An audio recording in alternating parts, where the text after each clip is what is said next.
Where's Shelly? Where's Shelly? Bless you, bless you. You like that? Man, Just give me a couple of days. I always have fun. Look too far. Get where you're going. Once you're going, then you're calm. And then it's just. I know. Dad, I'm going to take a visit, okay? It's fine. So we're Peppa?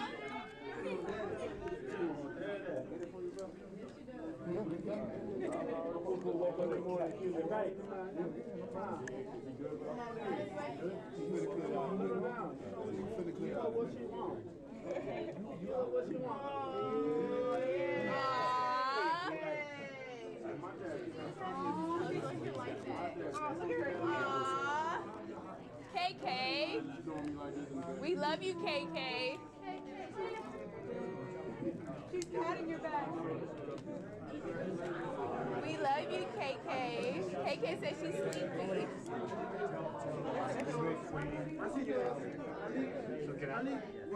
Sorry. that's what she wanted to do. KK, where you going? Where you going? How are you? Right here. I'm hot. KK, look. Peppa. KK.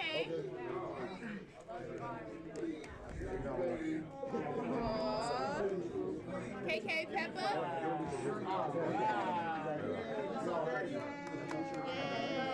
KK, Peppa. She's live right now. Yeah.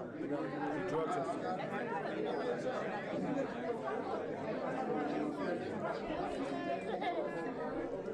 Peppa. KK, look. Ladies and gentlemen, no disrespect, but the champ has to take care of some business real quick. Just got here.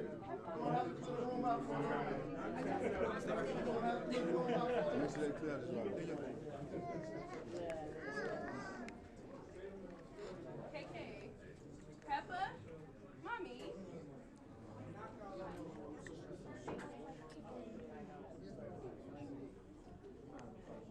Looky, you got the camera on you, KK? KK, say hi. KK's watching Peppa Pig. Peppa Pig. Peppa Pig. KK, where you going? Got all the pieces. I got you, KK. I'll be in it right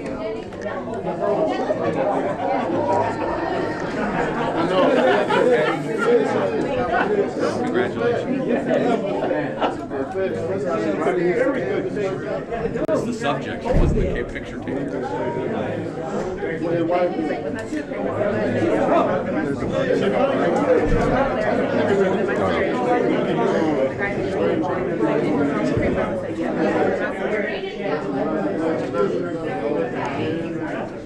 KK, ready to go? Say, Mommy. Mommy. KK, ready to go? Y'all say it all the time. No, she's not. Yeah, bro. All right, bro. Good to see you. Yeah. Well, All it takes is one. she's right. That's like real shot. And then, like, I forgot she used to have jump ball, and we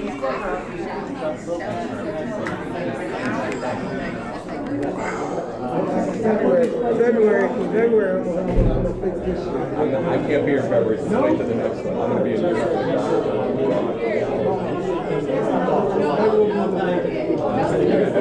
My 21st birthday, yeah. My 21st birthday is February 25th. Saturday, booked my tickets. When is the fight? February 27th.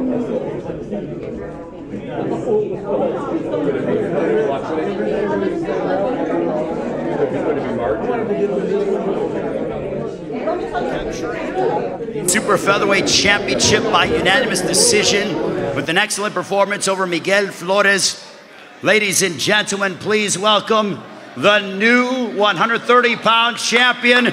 Here is Leo El Famoso Terremoto Santa Cruz.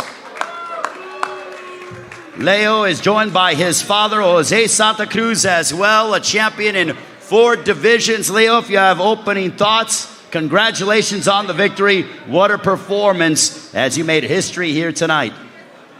Yeah, no, I'm very happy that I'm a 4th Division World Champion. I'm excited. It's something since I was small that I wanted to accomplish, and I never imagined I was going to be a 4th Division World Champion. I'm not that happy with my performance. I don't think I came and did what I wanted to do. I wanted to make a statement, but my body didn't feel, I didn't feel myself today. Like I said, I don't like putting excuses, but there was something wrong with me, and I just don't like saying it.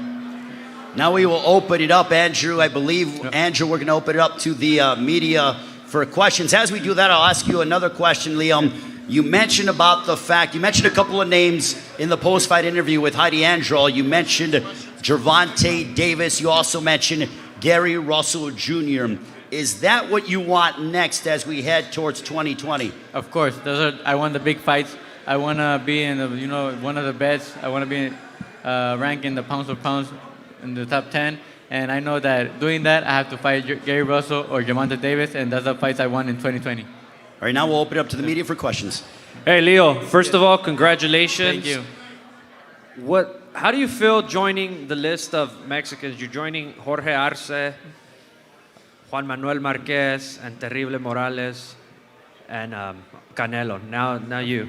For me, it's an honor. It's an honor to join them, to be one of the few fighters to become a 4th Division World Champion. And, I'm going to keep working hard to try to, keep getting better and just, go out there and win.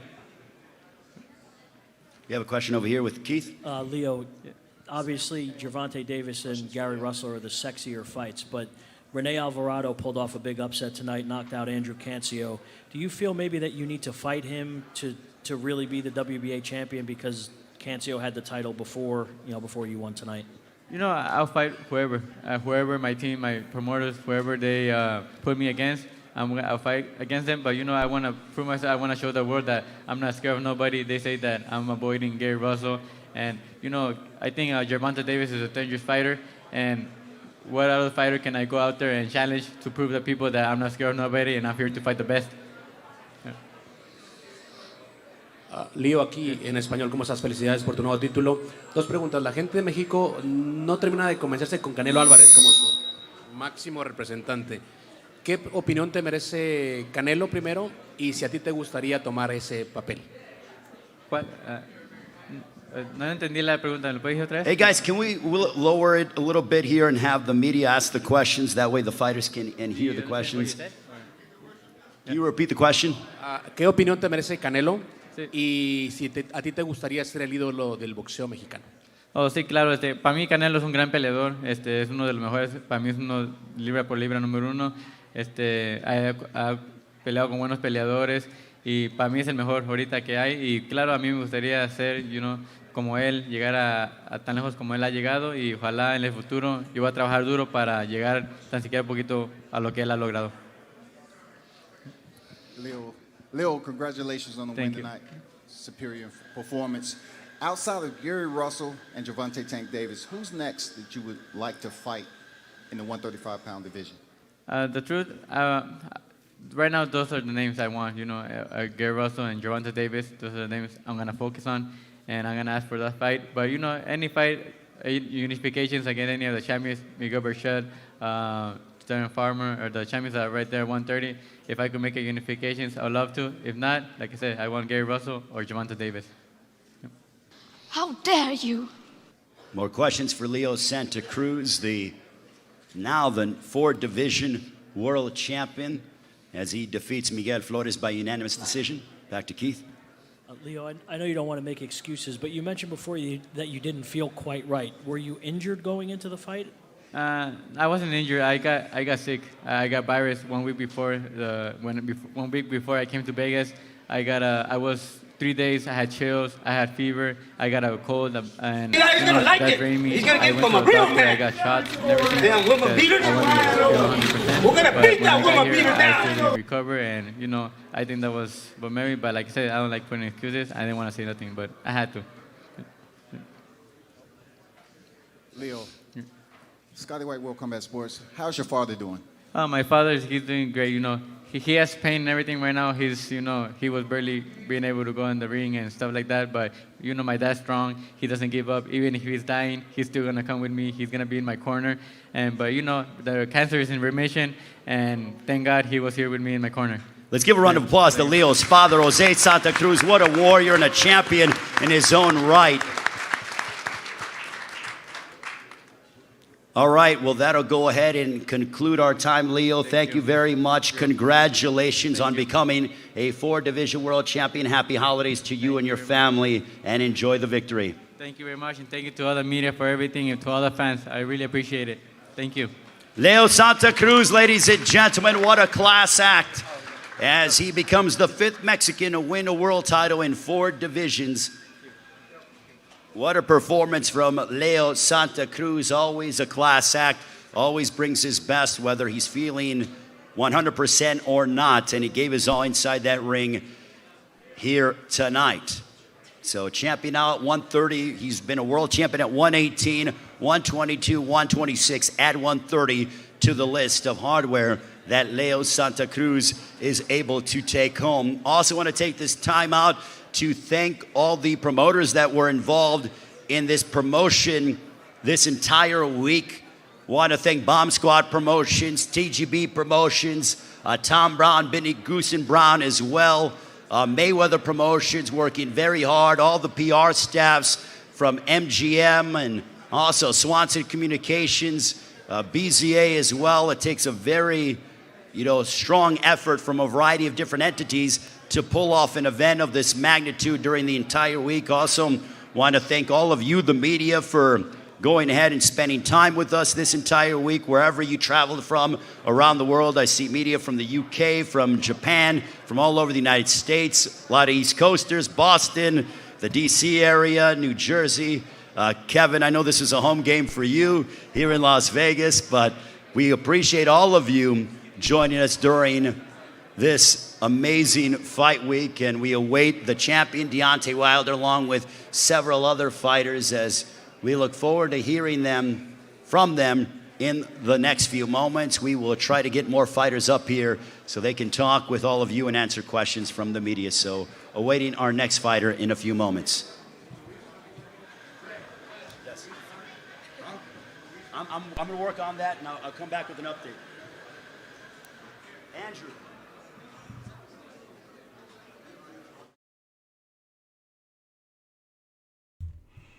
How have you guys been? Crazy fight, right?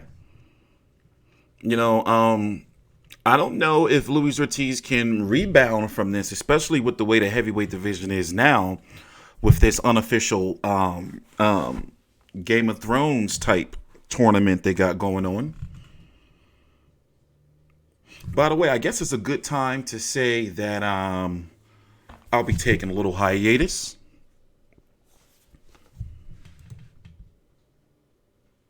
Got to rebuild, get ready for Saudi Arabia. I'm not going myself, but yeah, we talked about it, and it's not like it's not well known. You can be fighting the perfect fight for 12 rounds. You can be fighting the perfect fight up until the last 5 seconds of the round, last 5 seconds of the fight. You can get your ass knocked out. He touch you, you going down, and he mastered it. You see how his neck was? He got hit, and his head had, turned. We're going to look at some replays, so we want to get through the press conference first, because anybody can show up at any time. So, the way he hit him, man, here, let me pull up some of it for you. We go. Nope, see? They try to get me copyrighted. We're going to pull up some of it. That shit was mean, bro. That shit was ugly. But it's hard. Here's the thing. We know a lot of boxers that can probably beat Deontay Wilder on the cards or outbox him. But once he touch you, you fucked. You are, if he touch you, you are fucked. You fucked. So here, let's pull up some highlights real quick. I got some highlights for you guys. Let's see here. We are going to open them up right here. Let's see. We'll open them up in the browser. It was on the forehead. Yeah, I told you. So look at this shit. I don't want them to copyright me, so we got to go slow and shit, like the bot to pick it up. Anybody around the head, and they will get concussed because he's got that power. He was down there fucked up, and the way he was laying,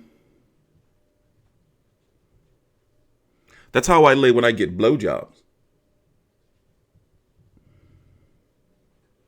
Like he was down there, fucked up, yo. That left hand was blocked. Oh! There it is. Look at him here. Let's go full screen. Look at this brother. He definitely needs some milk. That's what I was waiting for. Look, that's how I lay. Look at him. Look, he is fucked up. That's all it took. He's got crazy eyes and everything. He's done. No, it's over. How dare you? David Cuellar has just donated $2 through Super Chat. LMAO goodness, that thumbnail is dirty. Good SHIII. Thanks, Dave. Of course I was going to use that thumbnail. This is the one I actually want right here. This is probably going to be the thumbnail of the video. Which one? This one? Like when he all fucked. No, not that one. I don't like that one. I like this one though, because how he all fucked up. Look, he is fucked. Look at the guy. Look at the fella. Anybody back yet? No. Look at him, bro. Hey, I'll play it in real time. Oh, this is me rewinding. Like, he didn't have to do him like that. He didn't have to do. And the thing is, you know he about to knock you out when he start pawing with that shit and he start like finding his range. If he touch you like that, like if he start doing that shit and he know he can touch you like you in range, like, yo. Yeah, I told you. Exactly. Look, he knows he's in range. And it was the end of the round, too. Luis Ortiz was pitching almost a shutout, right? You know, you can be generous and say 5-2 for Luis Ortiz up until this point. You know, well, it didn't go into the 8th round, but you get me. Anybody around the head.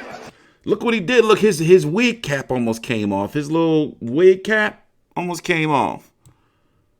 Look at the impact. Around the head, and they will get concussed because he's got that power.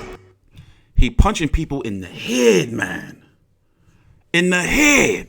And they be fucked up, like, you know? It's just nuts.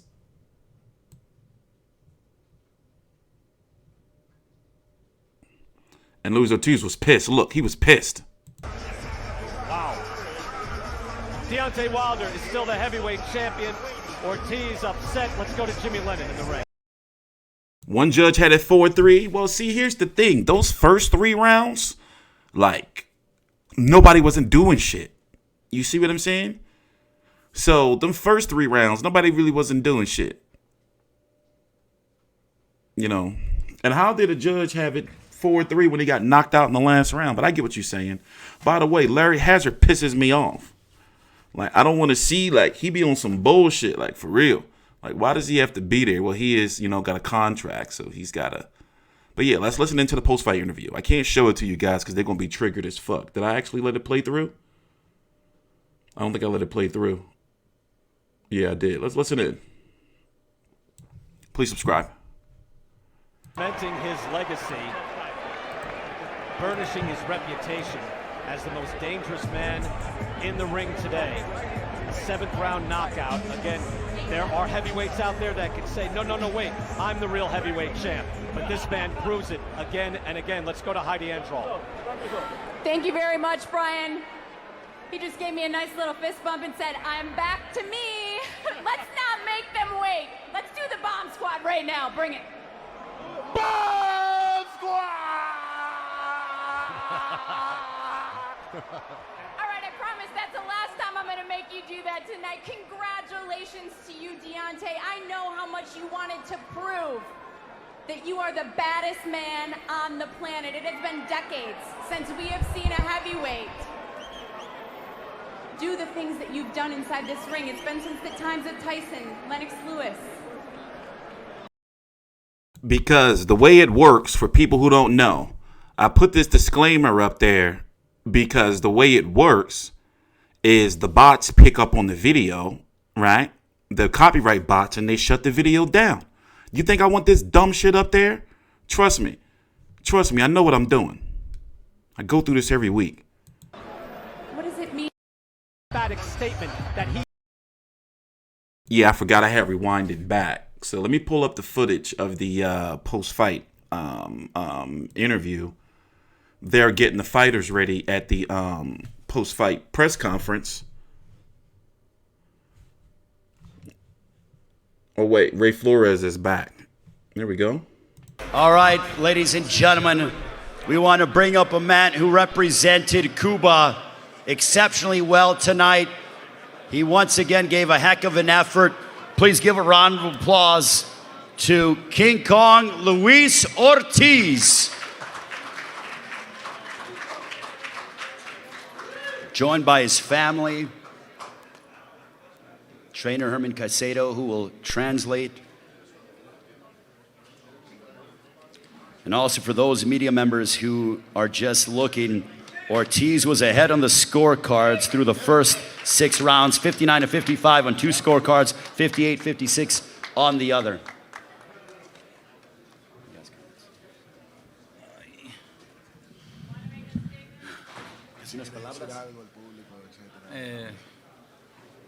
Gracias por venir a todos. Thank you for coming.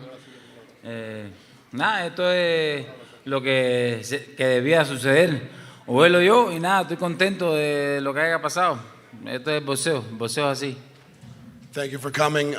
It's exactly what he said would happen, him or me, and he prefers that it was this way and not some other type of stoppage, where he obviously just couldn't continue and the referee stopped it. This particular stoppage, it was better for him. He feels good. He gave it his all, and he thought he was doing very well. That shit didn't look better for him. That shit looked ugly, bro.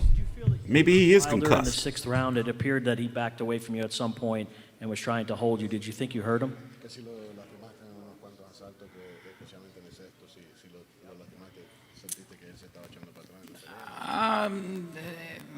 Era el plan que teníamos de trabajar y trabajar y trabajar. Ese era el plan que teníamos. Si estaba lastimado o no, yo seguía trabajando. Todo el mundo lo vio. The game plan was to obviously back him up, get behind some combinations, and try and set him up for the shot, and not just try and hit the home run. He wasn't sure if he was or he wasn't. He wasn't really paying attention to that. He was just continuing to try and work and do what we worked on, trying to get the job done. Luis, right in front here.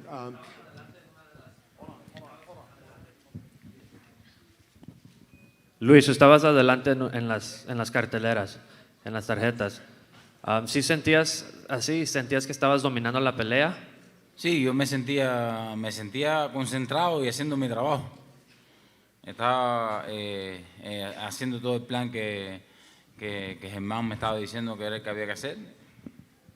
The question was that he was ahead on the scorecards if he thought that he was effectively doing the job, and he answered that yes, it was the game plan of how to attack Wilder. He was following the instructions that I was giving him in the corner, which was to stay close and stay behind the jab and at the angles. And like Wilder says, 1 second is all he needs.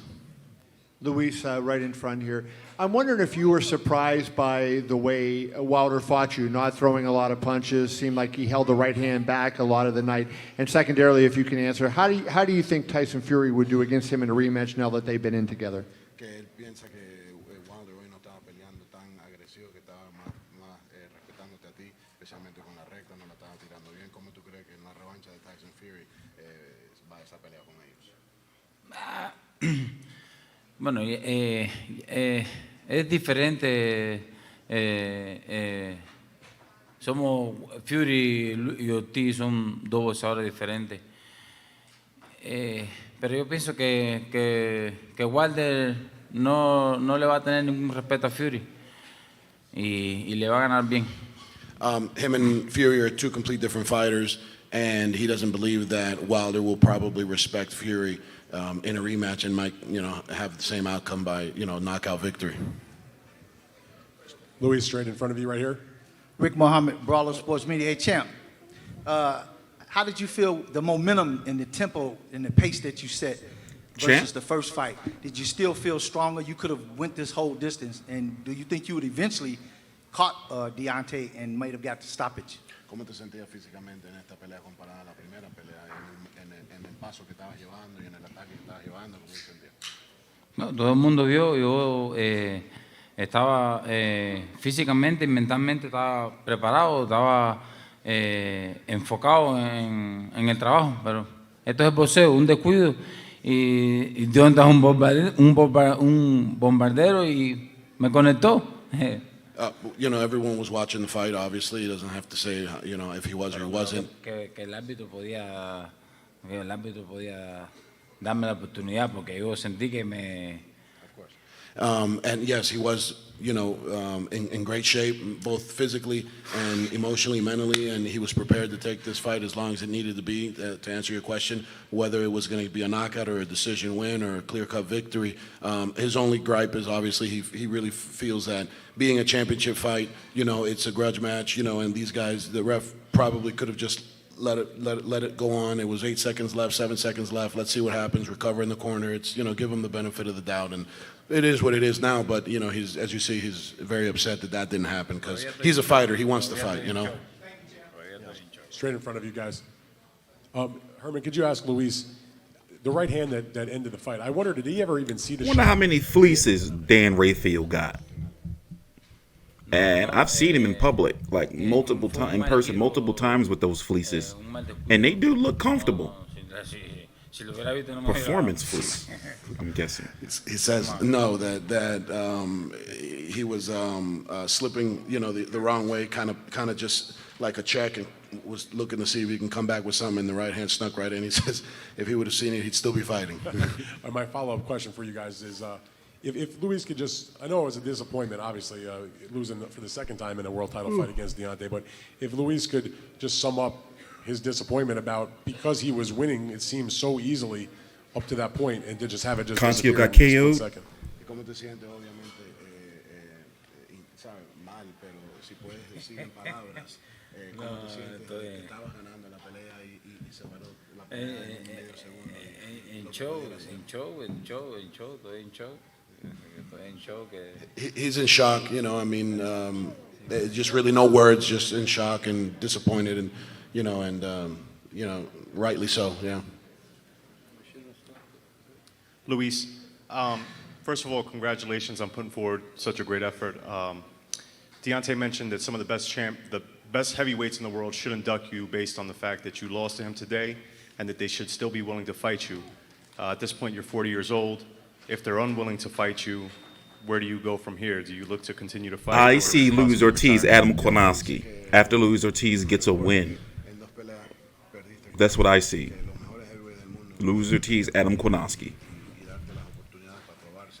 Pero si no te las dan, ¿qué es lo que piensas hacer con tu carrera con 40 años? Que si sigues peleando, estás pensando en retiro, etc. Retirarse, ¿no? Todavía me la voy a quitar con unos cuantos heavyweights que hay por ahí. He says retirement's not in his plans. He's going to well, he made a whole lot of money. Frustrations on a few other heavyweights that are going to pop up. So you're going to see just exactly how he feels in the next few years. Herman, Go ahead, question Steve. for you as a trainer. We talked about it yesterday. Patience was going to be the key. Less was going to be more. Did you like the way Louis was executing up into that last right hand? Yes. We really focused now. We can speak freely, obviously.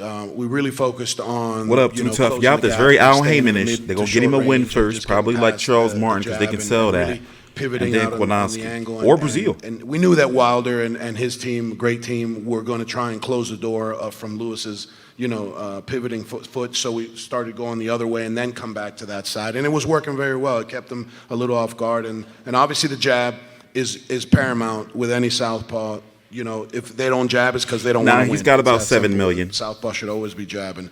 And He it got worked very guaranteed well. I was 7 very million. happy in between rounds with him, just calming him down. He was very excited. I think it was to get, the show on 7.5 the million road, as they say. guaranteed, or was it 7? And it's just unfortunate. It's just one little pivot on the ropes, and that's the space you can't give them because you can't go nowhere. You're just on the rope. So, overall, I'm very proud of what we've done, what we accomplished. It was a hard 12 weeks. It's not easy. Brazil regardless if you're resurfaced. 20 He or did 30, a if commentary you're a couple of 12 weeks weeks ago. in the camp is definitely a sacrifice, and it's very difficult. So I got nothing but the utmost respect for him. And they asked me this question yesterday, what I thought, and I just thought, I as a human being, it's bar none what I'm most proud of is just who he is as a man, as a father, as a human being, and that's to me bigger than just the athlete. And I choose who I train because of some of those things. It's not so much because of what they can do in a ring. There's a lot of people that are just not worth it, and this is a man that's worth going to bat 150 times for. Thank you. Dándole gracias a Showtime Pay-Per-View, a Fox, a mi manager, a mi team, a Jaime, a Luis de Cuba Jr., a mi entrenador, al nuevo Ojera que está aquí para hacerle saber a he's getting a 7 la gente million. mía de Miami. Y nada, que King Kong, el que Trust me, I crea do this, bro. que- He's que- getting 7 million. que They yo had to estoy match viejo the que- money he turned que down brinque las from. puertas. He Heyman says is known for obviously that. They understood had to some of that. match He the wants money to he thank was everybody, turned Fox, down. Al Heyman, the obviously, Joshua Deontay fight. Wilder, Also, first and foremost. remember, Everybody on his Errol team, Spence was being from somewhat his managers, overpaid at one point in time. The match Jay and offers he was Javier getting from King Golden Kong Boy and Boxing, HBO and Yuka, shit. Wade from UNLV here is a phenomenal. Yeah, well, how it person as works well. is like, and if there's you any know, heavyweight, and, that thinks that casuals he's really old, don't know how it works. jump But the ropes, basically, get in the ring. how it works is they have to list something on the paperwork. So they'll put fighters are going to make 1.5 and this much, but then they get back end money. Also, they get money from PBC. In this case, they're not going to get pay-per-view buy money. I don't see it. These guys are likely got flat purses. Pay-per-view buys kick in. Pay-per-view buys usually kick in after the fight does a certain amount of pay-per-view buys. And frankly, I've been watching, and a lot of people streamed this shit. A lot of you motherfuckers streamed it. A lot of people streamed it. Crazy. Looking at it, I mean, I got to be honest with you. I liked Spence versus Porter pay-per-view better than this. I didn't really enjoy this pay-per-view. I told you, I was really only looking forward, truthfully, to the Neary versus Manny Rodriguez fight.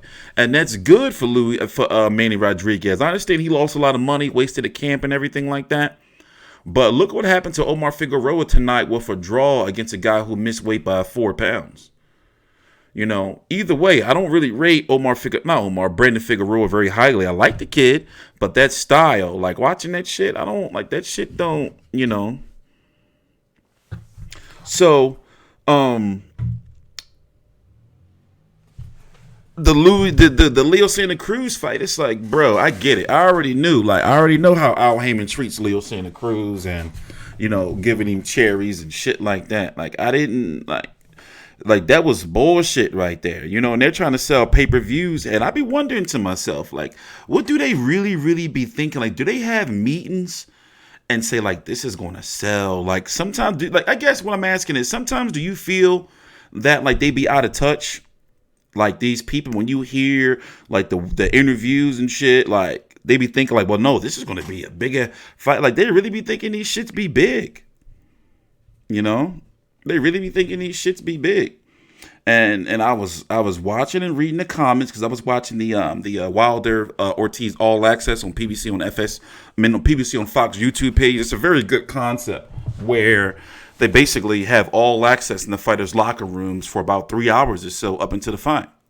And it's pretty much to like force people to, not force, but for people to buy the fight.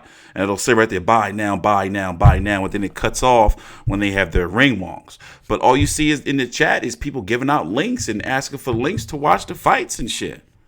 So it's like this. If you're watching on YouTube, and I'm seeing 8,000 plus people watching on like the YouTube, then those people are probably home and know how to stream. And streaming is coming to your phones. And was the fight on Sky Sports or Sky Sports Box Office? If it was on regular Sky Sports, it's even easier to stream. You know, but face it. Let's face reality. It's easy to stream fights these days. And it's like in this day and age, the UFC does it. In this day and age, Wilder Ortiz 2 needed a strong undercard, not fucking showcase fights. Heyman got to stop that shit, but he did it to himself because he's been paying these fighters. It's hard to say a fighter is overpaid, so I'm not going to say he's been overpaying these fighters. But this was the perfect scenario, right, for Wilder versus Ortiz 2 to have a fucking Charlo versus Harrison 2, as like a co-feature. Like, they need real co-features, man. They need real fucking co-features.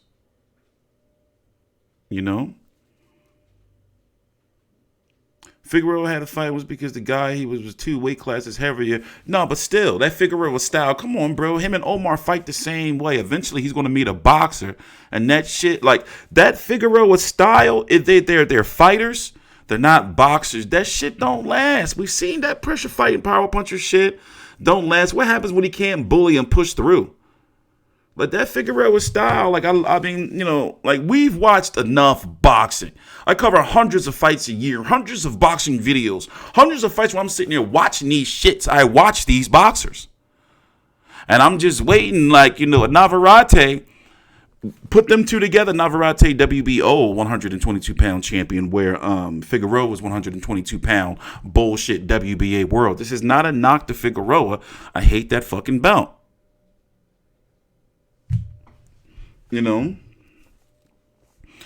Ajagba was supposed to fight last week or a couple of weeks ago, but he had to pull out of his fight due to an injury. Well, yeah, that's exactly what they did. They put the Mexicans on to try to get the Mexican money. Yeah, of course. That's smart. There's nothing wrong with that.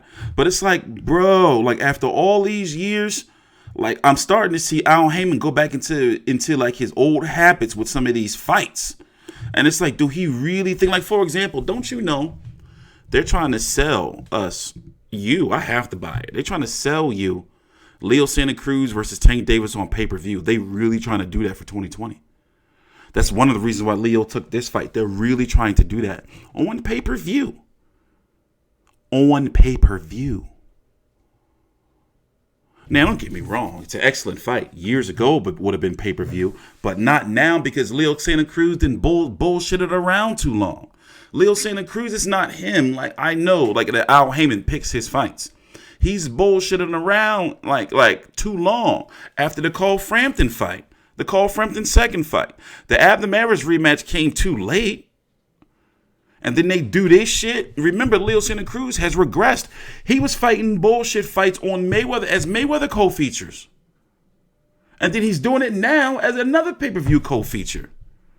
They could have got a better opponent for him. Gary Russell won him, but I understand there's money issues there and shit. I'm not feeling it. I'm not saying anybody can beat Wilder. I know that there's a lot of people that can beat him, but he touching you going down. We can talk all that woulda, coulda, shoulda shit. No, Tank not special ed. He just can't talk. He's gotten better. He is getting better, though.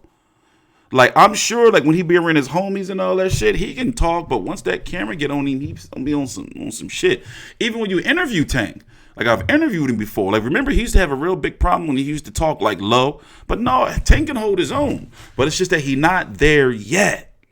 And I get it. They got to put him on pay-per-view. I get it. A lot of these fighters on pay-per-view is because Heyman,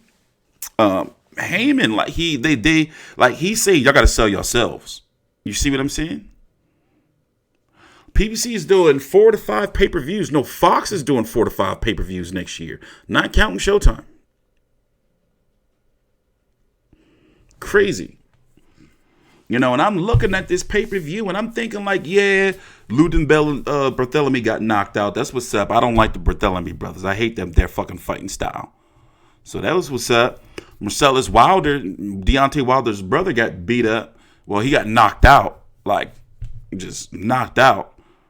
The Brendan Figueroa fight, I just don't like seeing that style. It's like, yo, I can't do it. Like, you're not showing, it's not sweet science. It's just you pushing forward, throwing punches. Like, I get it. And it's not like the fact that I watch Omar Figueroa over the years so much. I see they're trained by their father. They're the same fighter, you know? And then Leo Santa Cruz's bullshit. You know, that bullshit fight. However, Wilder versus Ortiz was entertaining while it lasted because it was high. You know, we knew it was going to be competitive. We just was like, well, when is Wilder going to knock his old ass out and get on with it? You know? Yeah, it was on Fox Sports 2. It was on Fox Sports 2. Deontay Wilder brother getting knocked out. It was ugly. Let's go look at a clip. Let me pull up a clip for you since we're still waiting for them. I'm guessing Deontay Wilder's coming out next. I wonder, did they talk to Brendan Figueroa? No, they never talked to Brandon. Just Leo. Yeah, let me pull up the clips, man. Crazy, man. Some shit just like crazy. Pay-per-view after pay-per-view after pay-per-view. But then again, we paid for, at least I did, paid for fucking Crawford versus Khan. That was fucked up. Like that was some bullshit. There was some bullshit. You know that shit didn't sell nothing.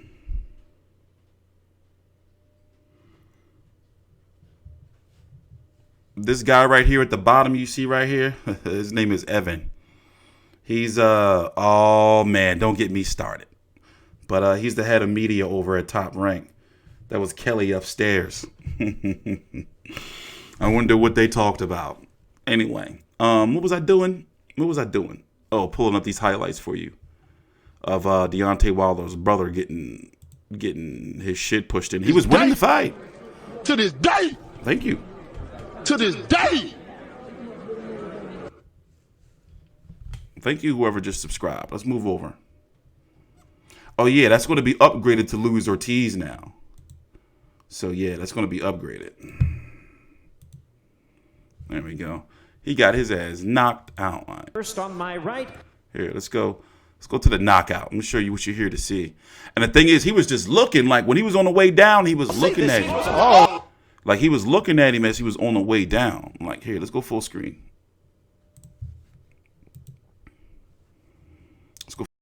He's only got 6 fights under his belt. You know, a few more fights, he's going to figure that all out. He'll go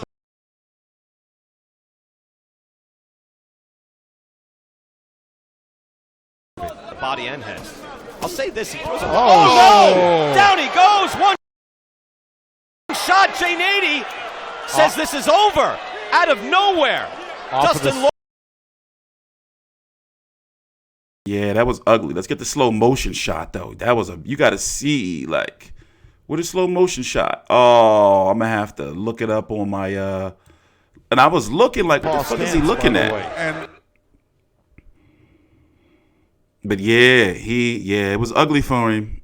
By the way, Dustin Long, he's a MMA fighter as well. And I was like, what is he looking at? But he wasn't like looking at the ref. Like he was looking like before that. You know, poor fella. Shouldn't have done that. He's just a boy. You shouldn't have done that. He's just a boy.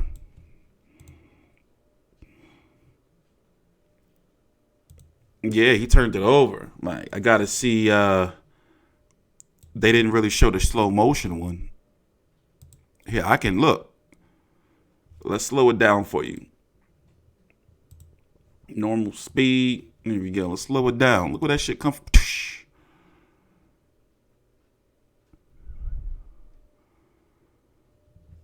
But it's not as bad as Luis Ortiz, though. Like, Luis Ortiz was fucked.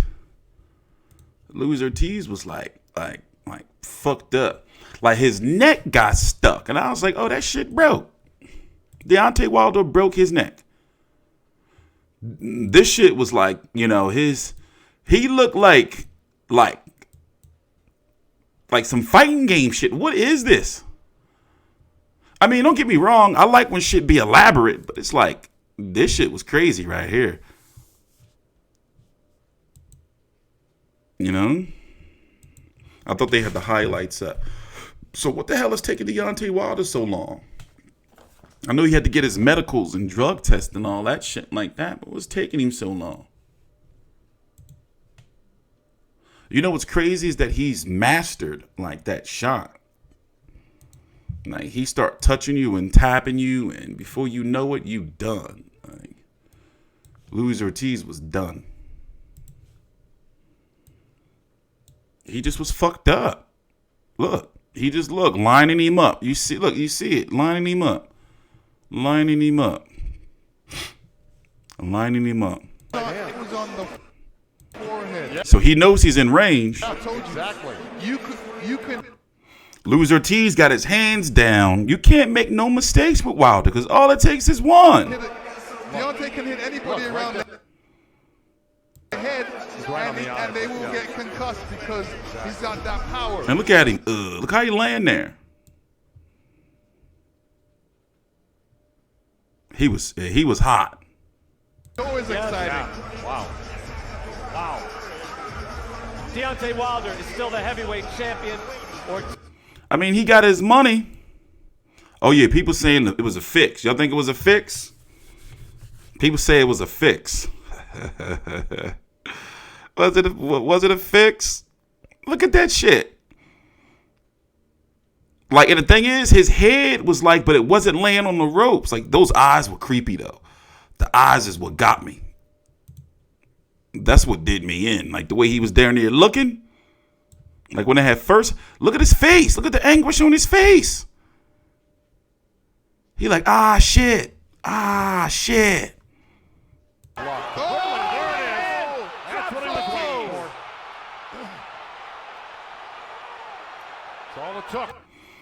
And what is he doing? Is he licking his glove? What was this part? I was looking at that like, what was that? Was he trying to take his mouth? Oh, he was trying to take his mouthpiece out probably to breathe. Look, is he licking his glove? Don't lick the glove. See, he was down there doing that bullshit, but he wasn't going to get up. And if he would have got up, then Wilder would have went windmill style on him. He would have went windmill style, and then surely, there go Ben Davison too. He's there, Tyson Fury's trainer. See him right here?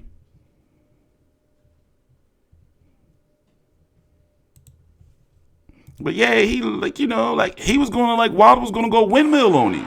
And he would have surely been fucked. It would have been bad. Like, it would have been really, really bad. Like, if he would have got up and Wilder would have got to him, he would have probably went flying out the ring. I mean, shout out to Kenny Bayless. Was like, yo, it's a championship fight. Oh, they're interviewing Davison right now with some people over on. Yeah, we're going to have to get that, see what he's talking about right down here. I'm going to go look for this right now, see if they live. Anybody's live. So, yeah, we're waiting for Wilder to come out for the post-fight press conference. I am exhausted, taking a little hiatus. I'm going to be doing some videos, but they're not going to be boxing related for about a week, maybe. Getting ready for Joshua, Ruiz Joshua 2. Got a big court date on Monday. Biggest one of my life. And it is the holidays. What the hell is taking them so goddamn long? Shit. What do you want to talk about while we're here? And one thing about Wilder is we know he's going to be up on that microphone forever. But, he is the champ. So this is all live, by the way. This is all live.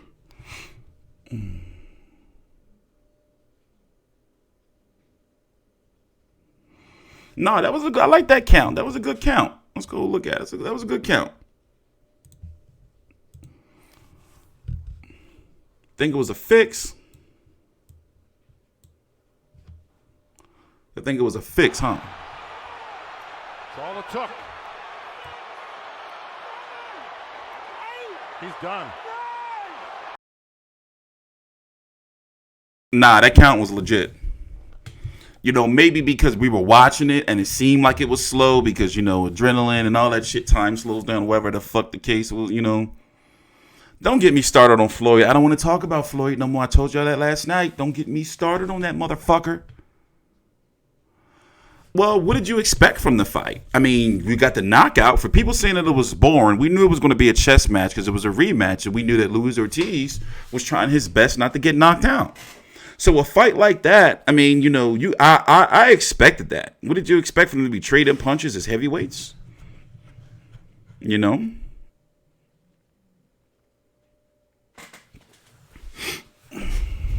People said it was a fix. Man, I'm fucking joking. Y'all motherfucker, you gullible. Y'all gullible. I'm joking. So now everybody that went and gathered over to Ben, Tyson Fury's trainer, he must be spitting some hot fire. See them all down here? See them all down here? Getting a scoop.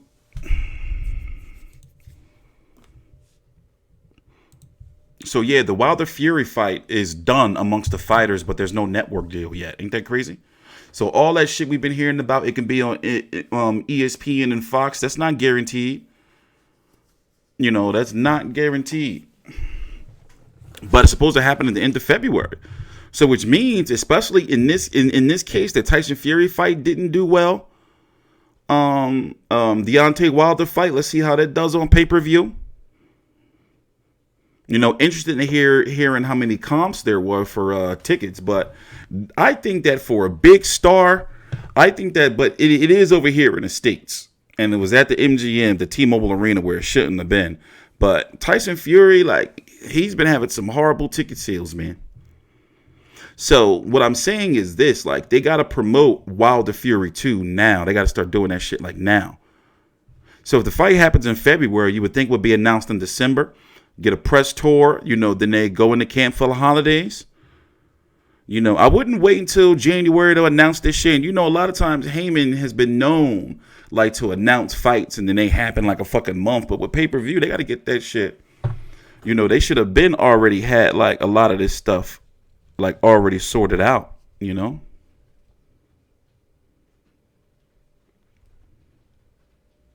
Should have been had a lot of it sorted out.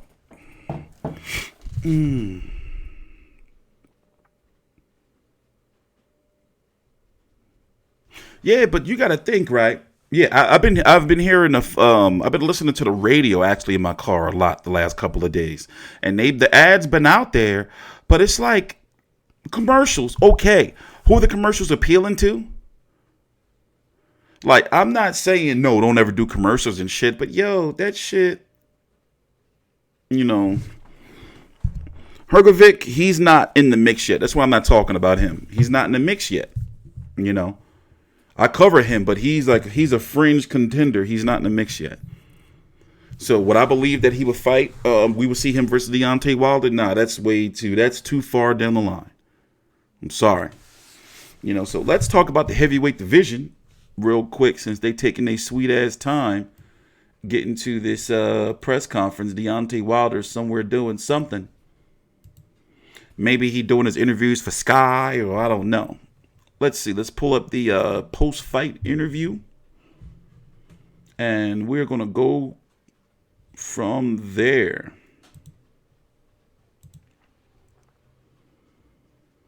Hurry up. Go get Deontay Wilder. I'm getting sick of him already. Hold on. I'm looking at... Hold on 1 minute. I don't want to pull it up on my cable because it might let me see if I can open it up on my cable box. Oh, there's Ray Flores, baby hands. Word that Deontay Wilder is on his way and is momentarily will speak and meet with the media following his explosive 7th round knockout over Luis Ortiz. So Deontay Wilder is a few moments away. So thank you very much for bearing with us, and We will get to the champion in a few moments. Good to see you. Thank you very much.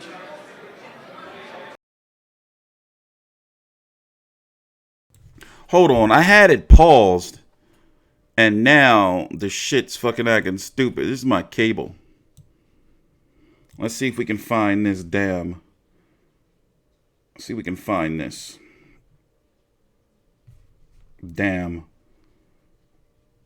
It's always some shit, man. It's always some shit. I think it stopped because I had it paused too long. That's probably what happened.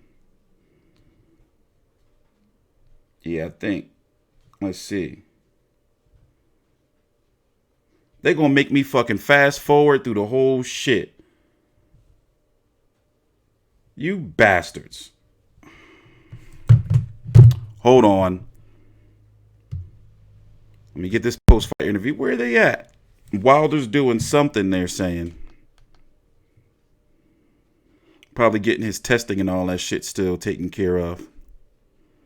Hold on. Press conference in on CPT, huh? What are you talking about?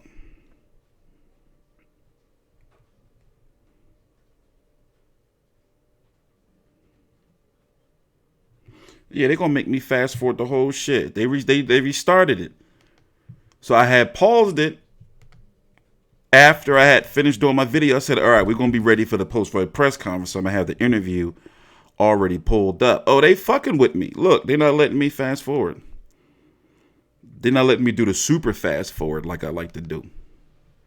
What is crazy is that Wilder's arguably lost 17 18s of the... Yeah?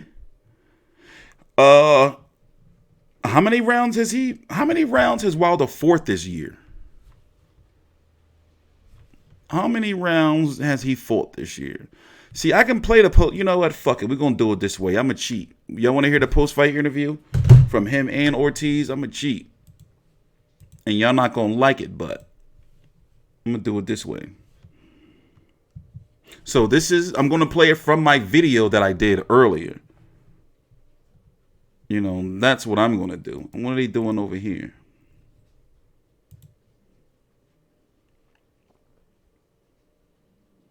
I'm going to lay in my motherfucking bed. I've been sleeping on the couch. Like, it's been a rough-ass week for me, man.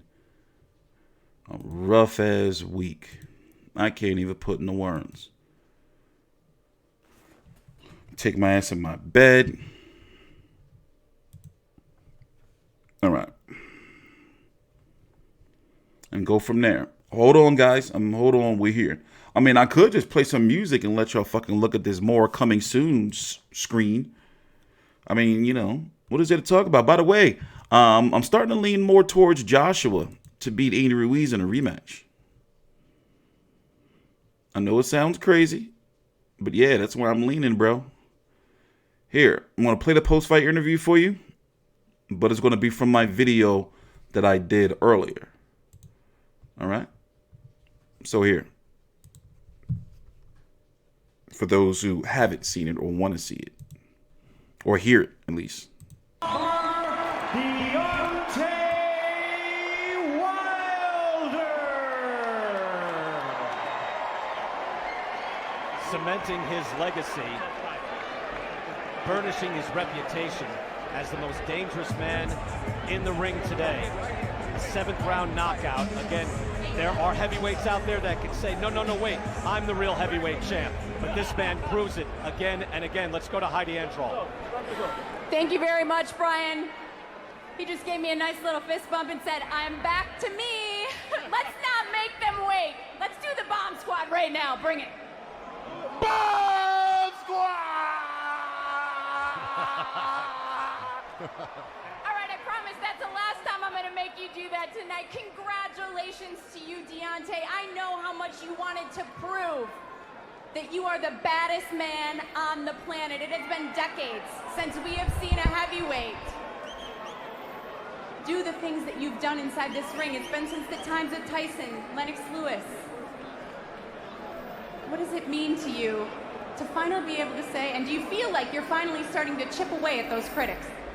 First off, like I always say, if you give God the glory, he'll give you the victory. And you seen that tonight. He gave me the victory. Second, I'd like to thank my whole team. I'd like to thank Fox for an amazing job you guys did with promoting the fight and putting on the fight for these people. Second, I'd like to thank everyone up in here. Thank you guys so much for your love and your support. You guys are fucking amazing. This fight, you took on a man who came in very game, very ready, in shape, no excuses. You both were healthy. I know you have a lot of respect for Luis Ortiz, but what did you see in that moment? You've said to me that Deontay Wilder. Yeah, baby. Oh, man. What an amazing night tonight. Thank you guys for patiently waiting. I mean, what can I say? I mean, everything we've been talking about for this promotion, I mean, the fight lived up to the hype. Ortiz, you know, you got to So get. what is this? He's some type of admiral now with all those medals? He's definitely one of the most dangerous men. WBC medals? In the heavyweight division. As I always say, that's why none of these other heavyweights do not want to fight him. And he proved that tonight. You know, hopefully, you know, they'll give him an opportunity now. Maybe they see a little kinks in his game and give him the opportunity and that he truly deserved. But I really had to be smart with him. We knew that coming in. We knew that in training camp. I went back I like and the looked at shoulder videos tassels. and see what I was doing right and what I did wrong. I look at video and I looked and saw what he did right and what he did wrong. And, you know, we put a game plan together. And it was an amazing, amazing fight. I saw the opportunity, I took it. And my statement that I said, these guys have to be perfect for me for 12 rounds. I had to only be perfect for 2 seconds. It's legit. I proved that tonight as well. What else can I say? We're still undefeated. We still have our belt. And now we move on to the next phase and chapter in my life. I'm looking to be the undisputed heavyweight champion of the world. One champion, one face, one name. I'm on the pursuit of that, and I'm getting closer and closer each and every time. Hello, Deontay. Congratulations. Thank you so much. 2 questions for you. You were trailing on all 3 scorecards at the time that you scored the knockout, and I wonder, as the fight is progressing, are you thinking to yourself, you know, I'm probably losing this fight at the moment, but I have. I knew I saw that jacket somewhere. Or I mean, it's not as elaborate, losing though. the fight and kind of upset the fact that you're losing the fight. I mean, to be honest, I never worry about if I'm losing the fight or not. You know, I'm blessed with something that these other guys is not blessed with, and that's tremendous power. And I know that when I hit guys, you know, it hurts them. So when you have power like I have, you know, you're not worrying about if you're winning rounds or not. I don't want that to be in my mind whether I'm winning a round or not, you know, and because I don't want my mind to be cloudy, you know, thinking about the rounds and the rounds. You know, most of the time these guys win rounds on me anyway, you know, but I know that sooner or later, you know, it's going to come, and when it comes, bam, baby, good night, like I always say. The other question for Deontay is this. There's been some chatter in the press center while we were waiting for you guys for your team and you to come out here, and people on social media, et cetera, saying, you know, after seeing a knockout like that and all the knockouts that you've had, that maybe Deontay Wilder is the greatest knockout puncher in the history of boxing. What is your thought when you hear people even broach the topic? What do you think? You know, I mean, at this point in time, you know, you got to give me my credit at this point in time. I mean, it's sad that it took me over 40 fights to get the recognition that I truly deserve. Because when people see me, they never see my style, and I know it took a while for them to get used to what I display, my talent that I present to boxing. But it's different than any other fighter. What I do is not textbook, you know. Virtually identical. And I think that what makes me unique. That what differentiates me from the rest of these fighters. Like I said, you know, none of these guys not willing to fight guys 10, 20, 30. On some real shit, though, I want to know what the buttons and shit are. I want to know what the medals are. At this point in time, I think I earned my due respect and my credit, you know, to say that I am the hardest hitting puncher in boxing history, period. And I earned that. And over and over again, continuously, consistently, I do what I do time and time again. Give We got a new word, consistently. Great fights and great knockouts, and try to fight the best. And still, when I fight the best, do it. This always remind me back with Emmanuel Stewart. You know, once said that. You know, he told me personally.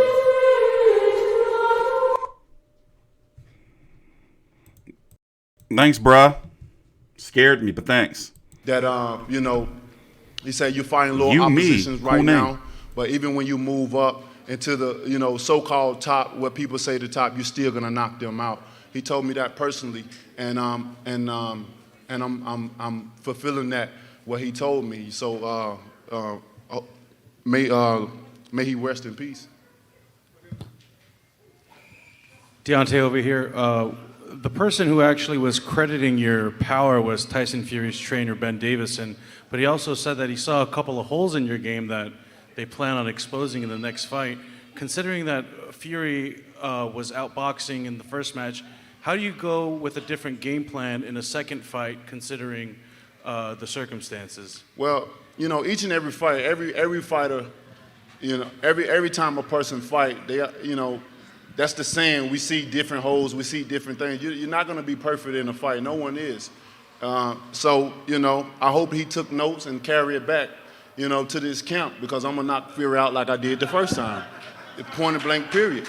And you know. So I'm not worried Oscar about see the bitches be like, the anything what gloves anyone are off. says, you know, I'm proven. You know, these guys, if they were so sure about certain things, and if they seen so much, he would have took the rematch immediately. I'm not around here running around doing 100,000 things. I was the one that demanded the rematch soon as possible, especially when it was a controversial decision. I'm the one fighting the best of the best in the division. I don't see no other fighters risking any fights. Last time I checked, Fury only had two big Yeah, fights see, on since his I don't resume. wear That's headphones, this should be a loud. win against Klitschko and a knockout against me. And the last two was against, you know, up-and-coming fighters. Look at me. I'm putting my title on the line each and every time. And I'm only getting better and better and better with the timing and the setting up these fighters. So come February, I hope they're ready, because I'm ready. You know, I'm in great shape. This is going to be a quick turnaround for me. I haven't done this since the beginning of my career, and this is going to only make me better.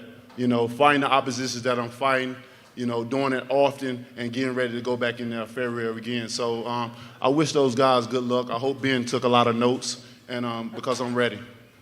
Any cards that Heyman promotes in Vegas are promoted by Mayweather Promotions. First question, have you ever over hit in LA, any and now one the East person Coast harder with is one punch than you TGB. hit, Ortiz Used to be tonight? And East if you Coast, have, who was it? DeBella and When TGB. people ask me which one is my West favorite Coast knockout, and I always Warriors go back to boxing the down Spuka south or some shit. knockout. No bullshit. I think that was the most devastating knockout that I've ever hit a fighter with, or hit a, you know what I'm trying to say. I never seen nothing like that. I really thought I killed Spuka at that point in time. And when you hit a guy like that and he come out of the hospital, still had the hospital gown on, you know something. You know that was a good night for me and a bad night for him. But I mean, I'm always amazed at myself when I knock guys out. You know, when I go back and see it, I'm always amazed at what I've done. You know, although I am the one that's doing it, but it don't register in my head at that moment in time until I go back and actually really sees it. I mean, no one is doing what I'm doing, you know, with devastating knockouts like that. That's what I give the people, devastating knockouts. And to see the reaction of their body when they hit the canvas is just unbelievable, you know. So I'm just happy to be in this division, the heavyweight division, where it once was in a dark place and now it's just on fire, and I'm just happy to be a part of it. The other question, you said you didn't care about the scorecards, but I was just puzzled. You weren't throwing a lot of punches at all. You were sitting there, and I thought maybe you'd start throwing the right hand to try to break something TGB stands open, for but you Tudor, didn't Goose, do and it. Brown. Why were you It being used to be so Dan Goosen's, economical promotional with the company. punches and waiting and so patient? I had to be with a fighter like Ortiz that had 500 fights. You got to be smart with a fighter like that. You just can't go in and do anything with him. And I knew that coming in from the first time I fought him. I knew that in coming in, I knew that I couldn't rush it. I wanted to wait. I wanted to wear him down a little bit. I wanted to measure him. I wanted to go different angles at him. I wanted to see how he react when I do this, how he react when I do that, you know. And most of all, I just wanted to have fun in there. And I think I accomplished, you know, everything tonight. And when I actually found the shot that I was looking for, bam, baby, good night. Thank you. Deontay, congratulations on the victory. You know, the last time we had a truly big heavyweight title fight in the U.S., it was Lennox Lewis, Mike Tyson. Your fight with Fury the last time was big, but not quite to that level, of course. How big can this rematch be, especially after this highlight reel knockout, another one for you? I think due to the controversial decision that was, you know, that was made and people going back and forth, I think it's going to be even bigger this time around. You know, both of us, you know, promote fights well. You know, we both can talk, and I think that's what people want to see. You know, and so I'm looking forward to it. You know, that's one of the things you just don't know until it happens. And I'm looking forward to great numbers and even bigger the second time than the first time. Yeah, and you've now had 2 rematches. Stavern in the first fight goes the distance. You knock him out in the first round. Ortiz, you knock out a couple of rounds sooner. Is there any way Fury, in your mind, lasts the distance again? You know, I've never been good with predictions. You know, that's one thing about me. But like I said before, don't blink. You just never know what's going to happen until it's happened. And that's the amazing thing about me, you know. Every fighter that fights me, they put up an amazing fight because they know what they in for. You know, their life is really on the line, you know, and you must say it because I am the most devastating knockout artist in the heavyweight division by far. And when you fight me, you got to be careful, you know. And so I'm looking forward to it. I'm looking forward to, you know, fighting a lot of the top guys in the division. I said I only have 6 years in this sport that I want to dedicate my love, my energy, and passion to, and I mean that. So, you know, I ask everyone, give me my roses right now. You know, give me my due respect and my credit right now. You know, I am here, and I ain't going nowhere. My style is here. What I bring to boxing is here, and I ain't going nowhere. You know, people always talk about skills and skills and skills, but as I can see it, I'm still undefeated. I'm knocking out everyone that I face, and these guys that have skills, they getting beat. So, I mean, something got, you know, I mean, it speaks for itself. So at this point in time, I need my due respect, please. Deontay, congratulations. You talk about the due respect, but a lot of people don't have you ranked in the top 10 pound for pound. Is there a message that you have for those people, and do you think you belong in that pound for pound list? You know, when they're dealing with pound for pound, I really don't. I don't think it belongs in the heavyweight division. We stay at one division. You know, we can't go up and down like all these small guys. So, you know, I don't really consider us really having a pound for pound. And you know, you're always gonna have people say this and say that. You're gonna have people that like you. You're gonna have people that don't like you, and that's just part of life in general. You know, and you know, I never worry about the things that I can't control. What people see and what they don't see. You know, at the end of the day, you're gonna pay to see me win, you're gonna pay to see me lose, but at the end of the night, you're gonna get a great fight. My other question for you is, at the Tyson Fury fight, you said the mistake that you made was celebrating too early when you had dropped him.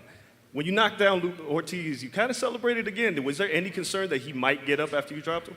With the Tyson Fury thing, my only mistake that I made in that fight was not being patient.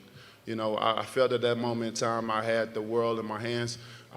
There was light shine on the heavyweight division, and we brought a lot of people out. So I wanted to do something that I know that I always do, you know, and that's knock him out in a devastating fashion. And I also learned, you know, early in my career that when I rush it, it never comes like I want to. And I rushed it. I kept rushing it and kept rushing it and kept rushing it. And it wasn't coming when I wanted to until the last ending, you know. So that was the only mistake that I made in that fight. And what was the? Did you think that Ortiz had any chance of getting up when you dropped him in this fight? The way that he fell, you know, and the way that he fell and the way his body language was looking, you know, it was one side of me was like, man, he can't get up. And then, you know, I looked back again to make sure that he wasn't getting up. And I think the referee did a great job of stopping that fight. We would have had him in the Fury fight. We wouldn't be talking about a Fury right now. Hey, Deontay, right here. Congratulations on a big win, a big knockout. My question for you is, as you kind of touched on, a lot of people talk about these fighters with these different set of skill sets that they have. Tonight, you displayed your patience. You kind of just touched on that moment, and that was impressive. Can you elaborate on that patience you showed tonight? And is that something you had to develop, or you kind of been working on that over time? I mean, as a true champion right now, I'm still learning.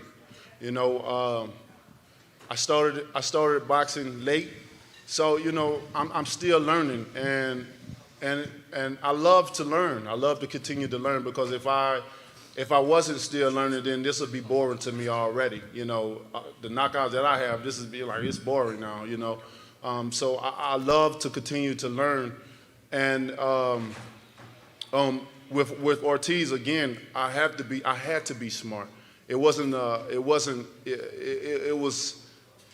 I had to be smart, period. You know what I mean? Like I said, he's the most dangerous heavyweight in the division now. That's why you only see me giving him the opportunity. All these other guys, oh, he's old, but he proved that age ain't nothing but a number at the end of the night. You know what I mean? And so a lot of these guys, they worrying about losing their O's or records and different things like that. You know, and you know, I just don't worry. I like to put myself in fights that's meaningful to me. You know, I'm looking for legacy. You know, when I end my career, and when people think about boxing, the first name I want people to come to mind is Deontay Wilder. He did it better than anyone has ever done it. Even when when I come in with my uniforms, no one's doing it.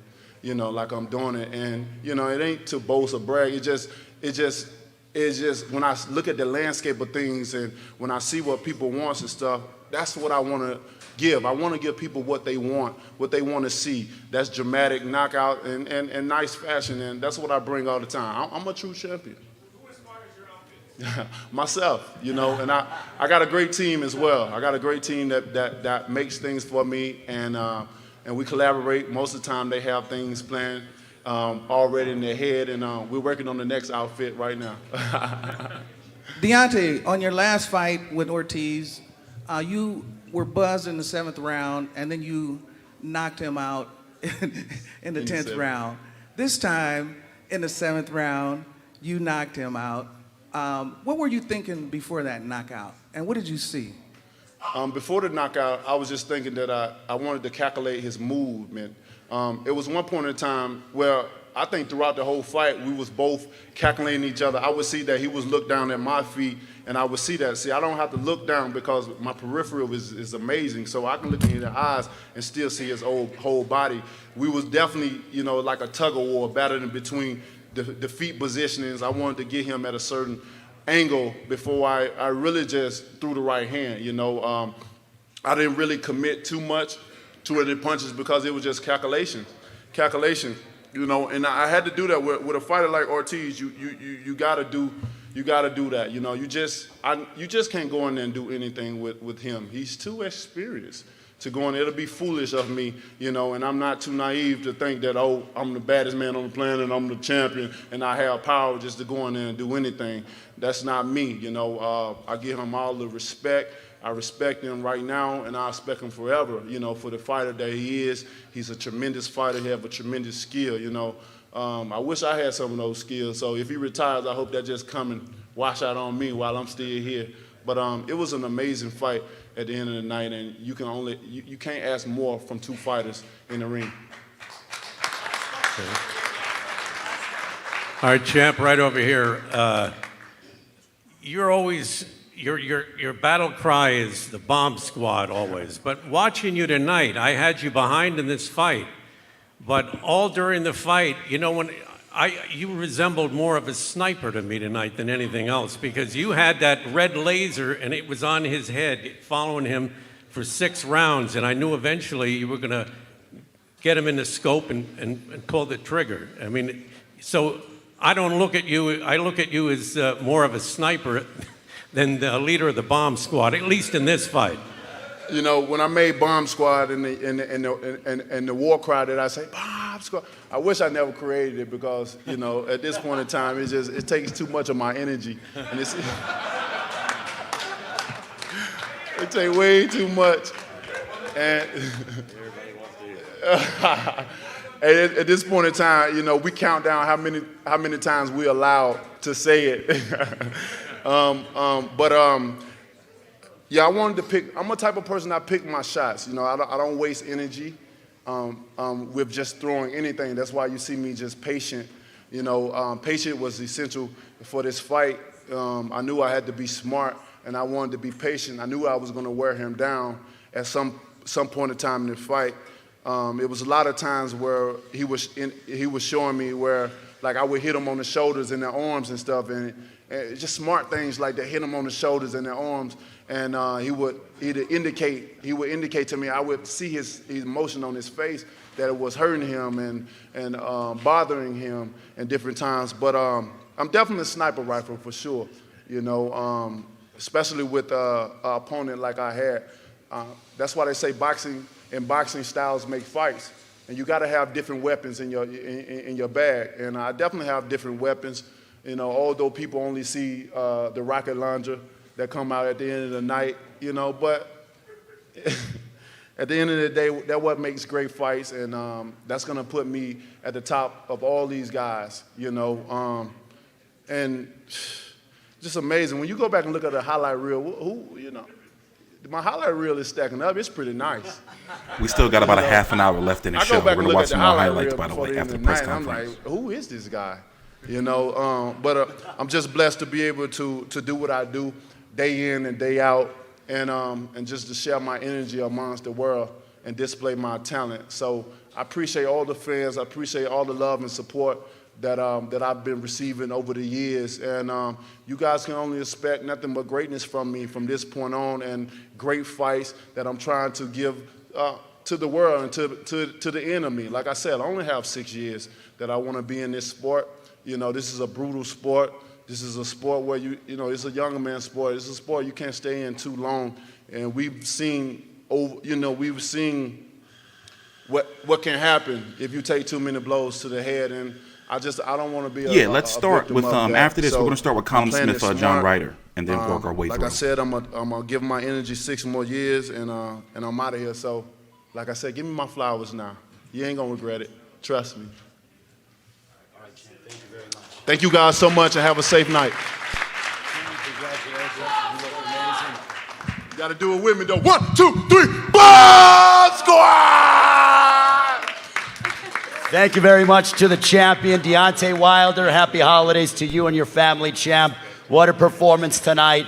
Him alongside Shelly Finkel, JD's, Mark Breland, Al Heyman as well. Thank you very much to the champion, Deontay Wilder. Thank you, all of you, for coming out. Happy holidays and happy Thanksgiving to all those here in the United States. Congratulations to the champ on an impressive 7th round knockout over Luis Ortiz. Good.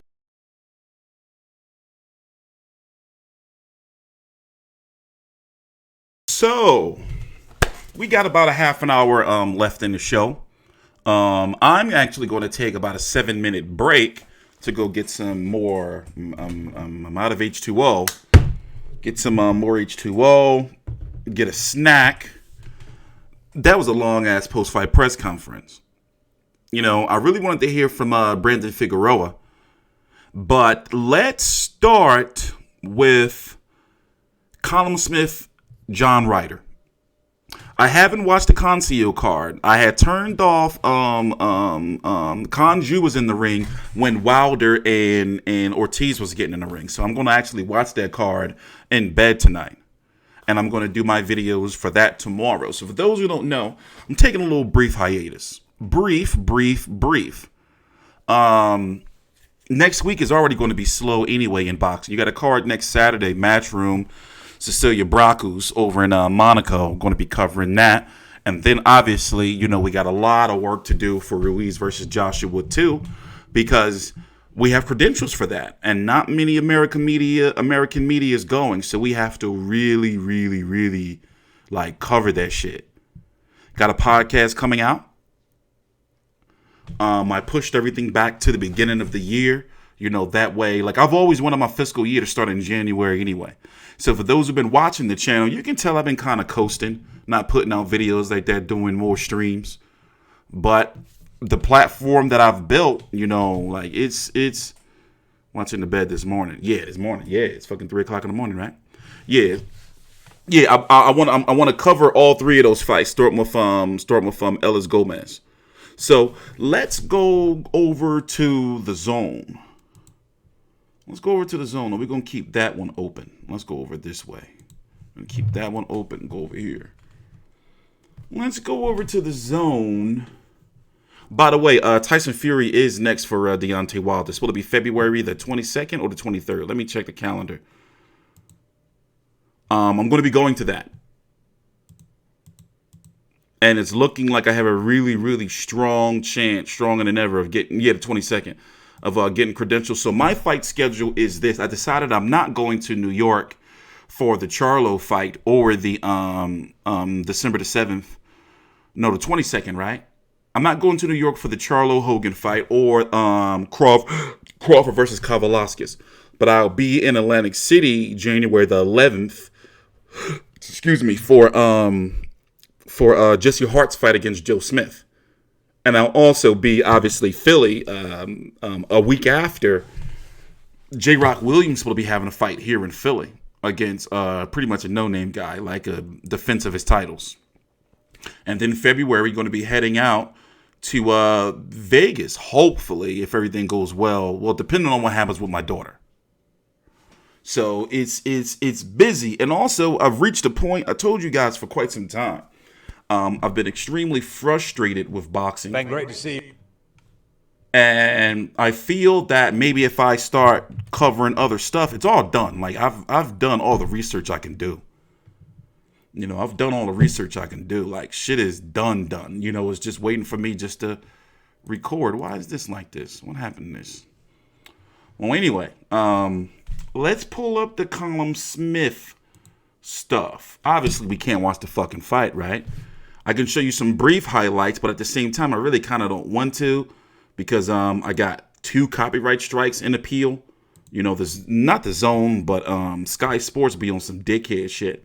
So did y'all think whoever got to watch this fight, Callum Smith versus and we're going to move through the fight, and then eventually we're going to end the video with talking about Wilder Ortiz 2, obviously, with some highlights. But got a chance to watch this card, woke up late, so, by time the main event was about to start, I was pretty much already settled in. And the way I look at it is, look at John Ryder, not a very tall 168-pounder.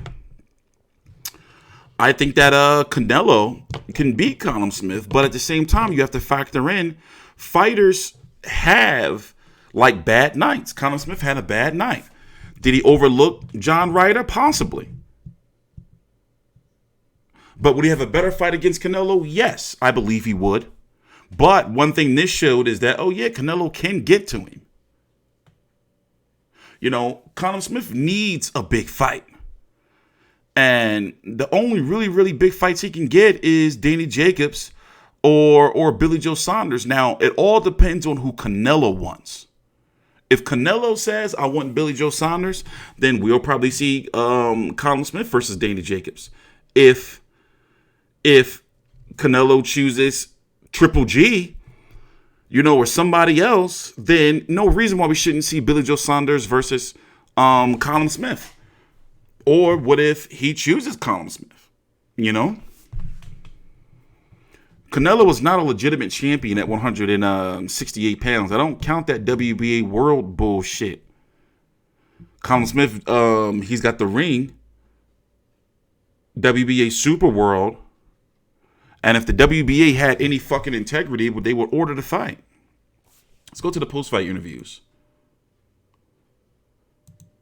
But yeah, John Ryder was touching him. And I was like, I kind of figured, I was thinking, this probably going to be one of them fights, where Callum Smith going to struggle a little bit. Sometimes you can just sense it. Fights that really don't be having no buzz like that. That's when shit usually, be lit. But let's listen in. I'm going to take my little break. And while I'm taking my little break, y'all can listen, to this. I'll be right back. About About 5 minutes, maybe. A little less, give or take. And to be honest, he deserves that parade anyway. John Ryder finished like a champion. He finished like the winner in there. On my card, I've got it very close. I've got Smith just stealing it with a couple of rounds where he used that jab, and that could be the decider in this fight. The strength, the one who caught the eye, was John Ryder, but did Smith just do enough to win it on points? Well, whatever happens, whoever gets the nod, John Ryder has just won a whole army of fans with that performance. Oh. Not many gave him much of a chance, because Callum Smith is a sensational fighter. He's not put a foot wrong in his career, really, Callum Smith. Well, one thing's for sure, whatever happens with John Ryder, he's going to be in another big fight very soon. He's earned the right, hasn't he? Yeah, and he will get a big fight. Callum Smith will believe and possibly just hope a little that he has held on to those belts. As you say, Glenn, you've got him just a couple of rounds ahead anyway. You feel he's done enough? I've done one round, just one round. One in the end because of Ryder's last round. He's just edged it for me on my scorecard. Well, Ryder, busy. Again, letting those hands go. Great energy levels throughout the fight. Never stopped. There's like a Duracell bunny, wasn't he, from start to finish? And again, just did not let Smith settle into his rhythm. And Smith, we know, such a class act. Look at the work inside. He's just given himself enough room to get those shots off. Smith smiling, but full of respect for John Ryder. Well, it's tense. It's close. The scorecards have been tallied now. Michael Buffer, he is the man in the know. He's the only person in this arena that knows how this is going to go. As Smith goes over to Ryder in his corner as well. And again, it's not in these two to do any of the silliness, any of the trash talking, as both men are called to the centre of the ring. After 12 rounds of boxing, we go to the judges' scorecards here in Liverpool. Terry O'Connor scores it 117-111. Jose Roberto Torres and Francisco Ayoza both have it 116-112. All three scores go to the winner by unanimous decision. The Fighting Pride of Liverpool, still WBA super middleweight champion of the world, Callum Smith. Well, Smith has done it. The judges' scorecards 117-111, 116-112, 116-112. Torres and Ayoze, the final two judges. Terry O'Connor, the first, 117-111. Let's have a round of applause for the challenger, John Ryder. One hell of a fight. As Michael Buffer asks the arena for applause for John Ryder. Terrible disappointment in the Ryder corner. Muted celebration by Callum Smith in his corner. He knows that was a tough fight. Glenn, your verdict on the scorecards? I thought they were a bit too big. I thought they obviously favoured the champion at home. And you know, it often happens. You do look more at the champion and what he does when given the But these are good officials. I mean, I think the right man won. I think he hung on to it. He had to use his brains and get the jab working and get some boxing going to pick up the points. But John Ryder, deserves to hold his head up very, very high. And big fights at the World Championship now will come his way. I think time will tell. He's getting better and better and better. Well, John Ryder will really believe he can get his hands on a world title now, won't he? I mean, that will give him an enormous... All right, we're back. We're going to let this play through, though, because they're about to do the that sort of form, I think he can. Interviews. I think, so we're going to play this through and then move on to the next fight. He's going to fight. have to look and see what was wrong. I got my new CBD OG Kush vape cartridge. A hard, Very grueling fight, harder Kush. than you thought.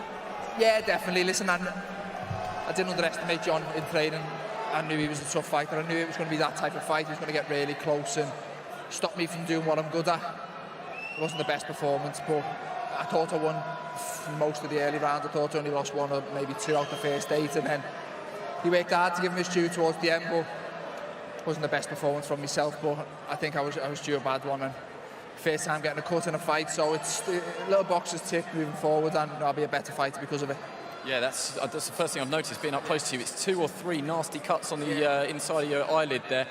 In terms of John's style, how tricky was it with someone that's 6'3" in yourself? He's 5'9", long reach advantage, where he's punching downwards. He's very compact style as well. Yeah, to be honest with you, early on I found it probably a little bit too easy. I was in first gear for a little bit too long, and everything I was throwing was landing. My jab was landing easily enough. It was more when he started closing the distance, I probably should have dealt with it a little bit better, but he's very, very short, with little short arms. He got very close to me, and that was my only fault tonight, I think. Other than that, I thought the box well early on, and like I say, he smothered my work, and I allowed him to. Is there any disappointment that a statement performance here, a stoppage performance, may well have pushed one of those super fights closer?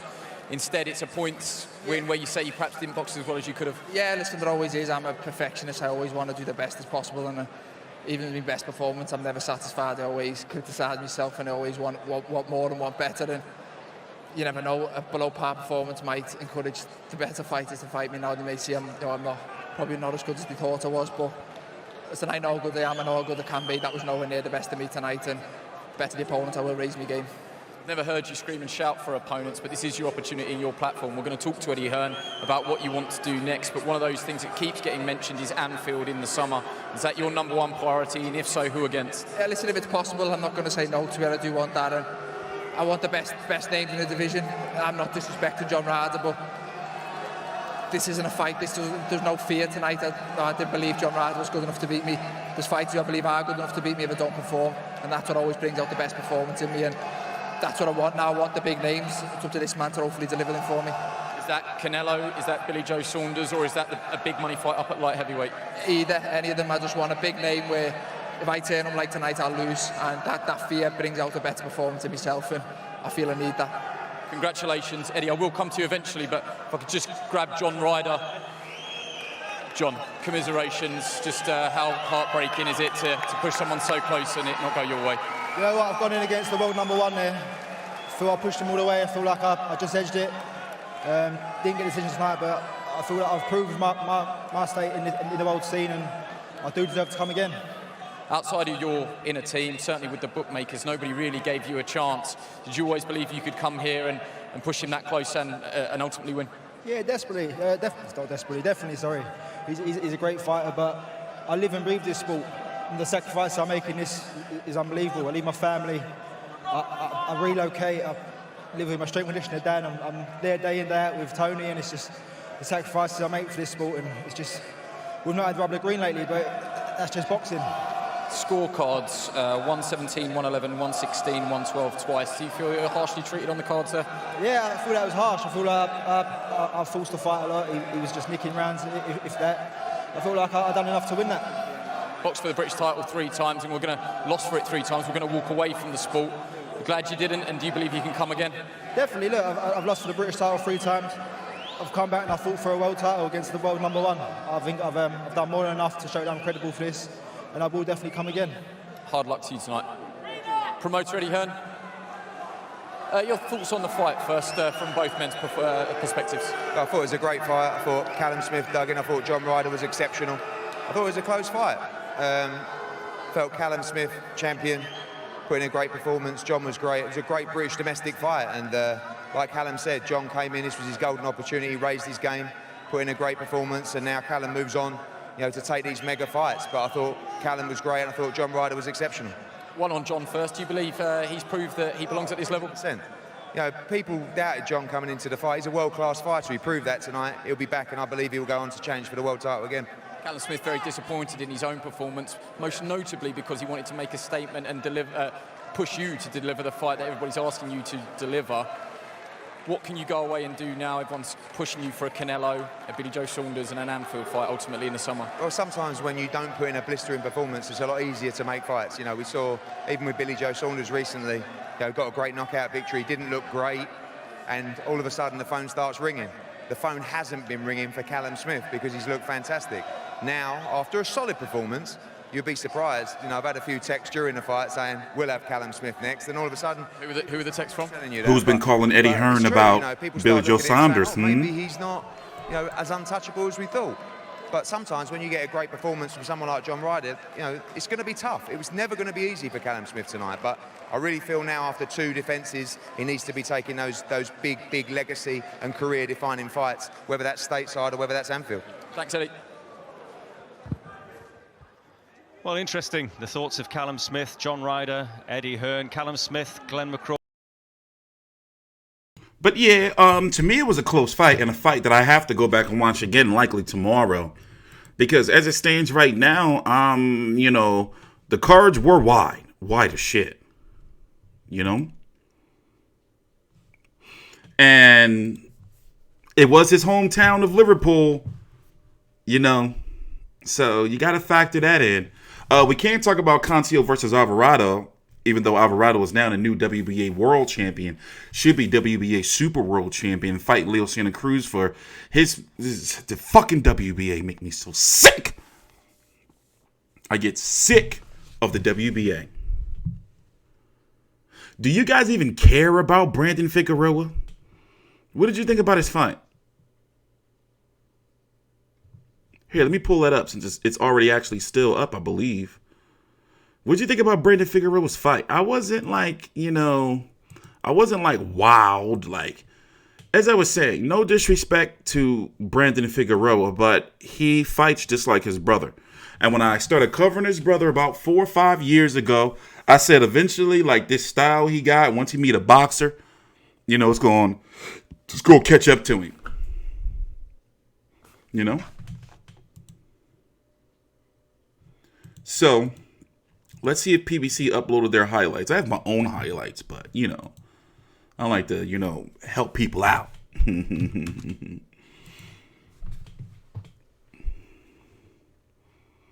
His sister, I thought his sister. Oh, yeah. I was checking her out.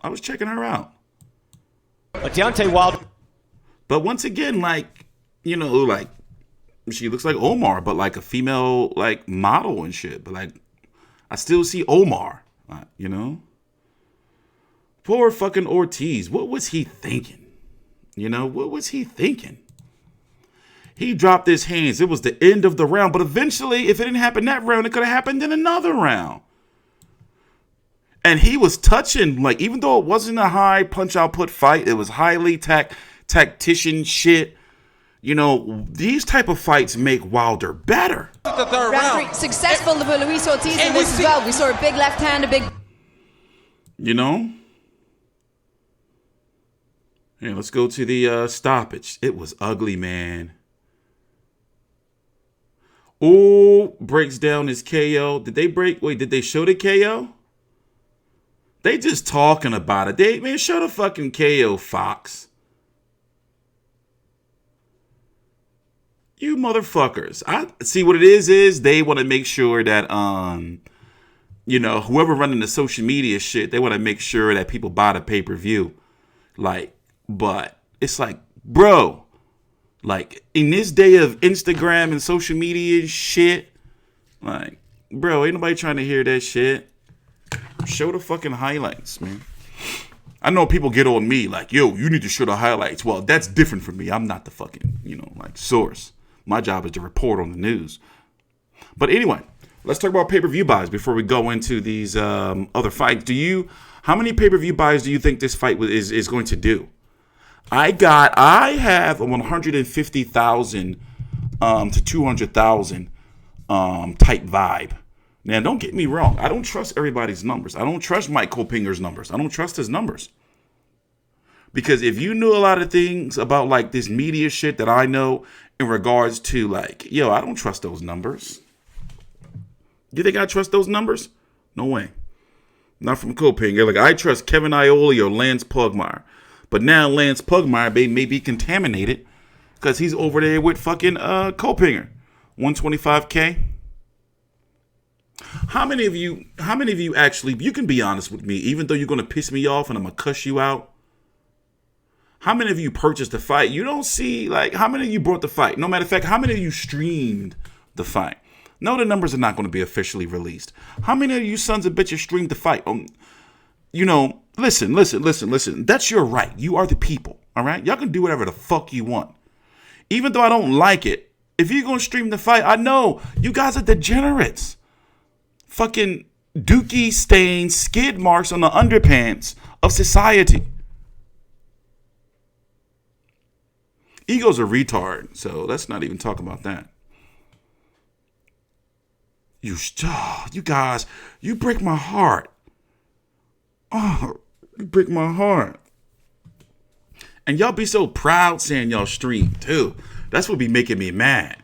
Like y'all be like fucking like, yeah, I streamed that fucking shit. Like I be like, yo, you guys, y'all ain't shit, y'all scum.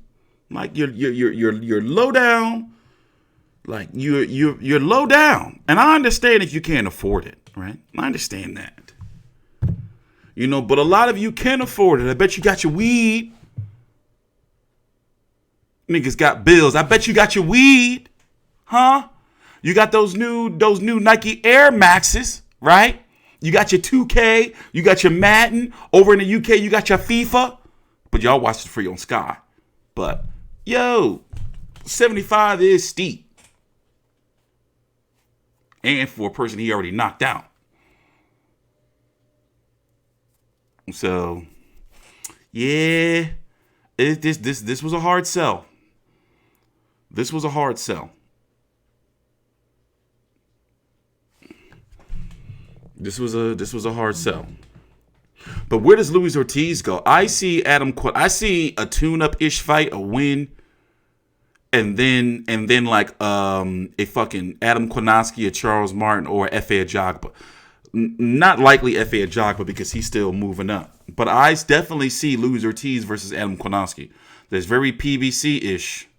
And then if PBC create their own title, see, one thing about heavyweights, let me pull up the rankings. One thing about the heavyweight division right now is there's been an unofficial tournament going on. And right now, Deontay Wilder and Andy Ruiz are leading it. And killing cats in the basement, brother. Yeah, that's when people subscribe. It don't show all the subscribers though. I'm glad because that shit'd be do. So it only shows like every fucking 5 subscribers or some shit. 5 or 10 or something. I forgot. Hold on. Let's go over to here and look at the rankings. So basically, Luis Ortiz has now. I got to update my rankings by the way, but for the most part, this is it.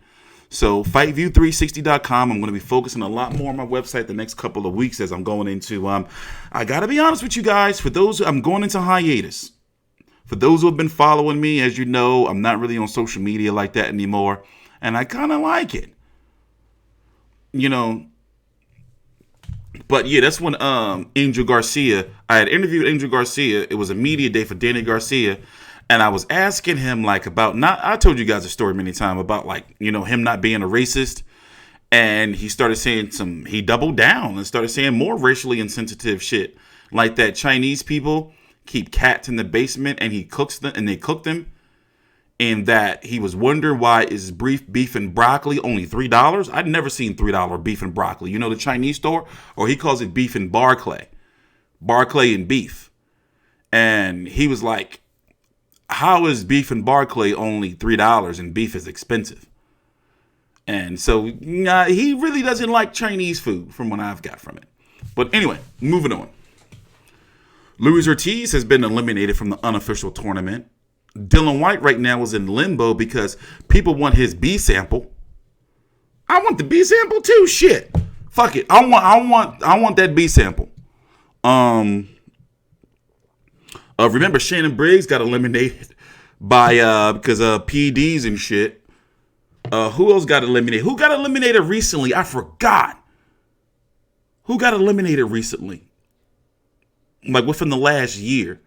So basically the top dogs right now for heavyweight supremacy is Deontay Wilder, Andy Ruiz. If Anthony Joshua loses, he gonna be done.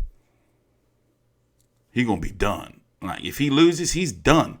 Like, and don't get me started on him. I've been intentionally not talking Ruiz Joshua for a reason. You don't see no Ruiz Joshua videos on my channel? Nope, because we're gonna go fucking hard. But anyway, Tyson Fury's in it, obviously. He's going to be fighting Deontay Wilder. And they're saying that him and Deontay Wilder are going to do 2 fights. Like, what the fuck? But we know the second fight is guaranteed, which is supposed to be on February the 22nd. Adam Kownacki is the next. He is the fringe contender. Adam Kownacki is close to being a WBC mandatory. Like, if Dylan White suspension holds up, which it likely won't, he'll be the WBC mandatory. You got Mike Hunter, who's out there also around the same level as Kownacki in regards to rankings, like where they are in line. So basically, I'm going to tell you, I'm going to say this. The winner of Wilder versus Fury, 2. If Wilder wins, he's going to go on to fight the winner of Andy Ruiz Joshua, if Andy Ruiz wins, of course. And then the next guys are in line are guys like Alexander Usyk and Kubrat Pulev. I'm not really feeling Kubrat Pulev. You know, I was a big Kubrat Pulev fan about 4 or 5 years ago. Also, I used to be a big Robert Helenius fan too. You know, and that fight against Rydell Booker, I understand. You know, it's like, bro, Pulev, like, he don't have the skill set to be a Deontay Wilder. With that shit he be doing with this shit, no. He's going to go to sleep. Alexander Usyk, see, there's a lot of guys, right, that can outbox Deontay Wilder. There's a lot of guys. But the thing is, he touch you finished. You finished. Like, you're finished. Brandon Figueroa is your best friend in real life. Shout out Israel Martinez. Well, then, bro, you got to talk to him. Tell him that shit that he doing, like, that shit, like, he got to start boxing. Don't be like Omar. Like, I'm not saying Omar bad. They warriors and shit with that shit, throwing 1,000 punches and shit. But, yo, you got to have a skill set, man. Like, you know, he's got time. He's only 22 years old. He's got a lot of time, you know. I just told you my honest opinion. I understand the chat is delayed. But yeah, man, yo, bro, he's got to get his shit together. If you really are his friend, you could be a no good lying ass scumbag. You know? I don't trust you people. A lot of you are nuts. You know? So when it comes to Deontay Wilder, for one thing that's for sure is, here's the thing. Luis Ortiz had already been knocked out, so he was being cautious. Deontay Wilder can beat Andy Ruiz. You saw how easy it was and it was pointed out to me by a friend, T.Y. You saw how easy it was for Anthony Joshua to drop Andy Ruiz. You know? What up, Donnell? Joseph Parker should be in the heavyweight mix. He's in the mix. Joseph Parker, like, if Joseph Parker, I would say he's definitely in the mix, but like at the back of the line, kind of. Like, he's in the mix. If I was to say, like, him, Adam Kownacki, and guys like Michael Hunter are all on the same level. And guys like Usyk and Pulev and Fury are above them because of either mandatories or rematch clauses or whatever. And then you got a third tier with guys like Povetkin, Hrgovic. I guess you can put him down there. But see, the thing is, and Oscar Rivas, you know, the thing is, and Dylan White, like, he's in limbo. Dylan White's in limbo, so that's why, you know, I'm not talking about him. Like, Dylan White is in the mix, but his career's in limbo right now because we don't know what the fuck is going on with his shit. Parker Kownacki's not happening. The PBC not happening. You know, so a lot of guys who watch this channel, if you notice, I don't like talking about, nor do I talk about fights that can't happen, like, because of politics. Like, I don't, it's no point. I'm not wasting my time on that shit. Like, I'm sorry. Like, it's hard to root against Deontay Wilder. Don't get me wrong. One day he's going to lose. Somebody's going to get him. Somebody's going to be somebody he's not going to be able to knock out. But the thing is, as it stands right now, he can knock everybody out. Like, that shit is no longer, it is serious. It touches you, you be fucked up. You don't see guys get knocked out and then a ref go in. Like, no. Gerald Washington, you know, but he was going to get knocked out eventually. That shit ain't no joke. Like I was saying earlier, imagine if Luis Ortiz had got up. Like Deontay Wilder would have went psycho crazy windmill on him. Look at this man down there. Look at him. What's this face? Like, look at him. It's like, well, look at me. I'm down here fucked up. Look, bro. Look, he is fucked up. And how does this happen? What was he doing with the glove? How does that happen? None of this makes any sense. And you know Wilder got all that shit in his hand now. Look at him. He like, oh shit. Look at him. Look, and then he trying to fucking take his mouthpiece out. He forgot he got his glove on. And like, oh shit. Like, let me get this. Like, and then he just licked the whole glove. Then he just licked the glove. Like, yeah. And then he just licked the glove. What you licked the glove for? Bro, he trying to get the mouthpiece out, but his tongue came out instead. You know? My man was fucked up. And Wilder kept, like, I saw, like, what was going on. I've been watching Wilder way too long. He found the range. Look, he touching him with it. He know, like, oh, shit, I got him. Look at his feet. He getting ready. Look at his feet. Look, and he like, oh, yeah, he in range. Look, and he know, like, oh, yeah, I got you. And then what happens is he turns all of this. Like, look, he's in range. He's in range. He's in range. Look. It's cocked back. It's caught back. He already tapped him 3 times in the face. Luis Ortiz didn't peep it.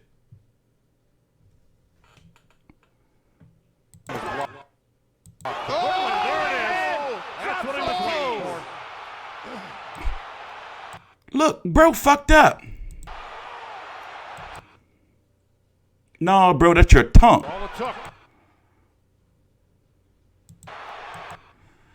That's your tongue, mate. No, it's over. One right. Yeah, Tony Weeks, like, yo, for one, he was knocked out. But like, if he would have like been able to like, if he would have got up and continued, like, yo, bro. Like, Wilder would have killed him.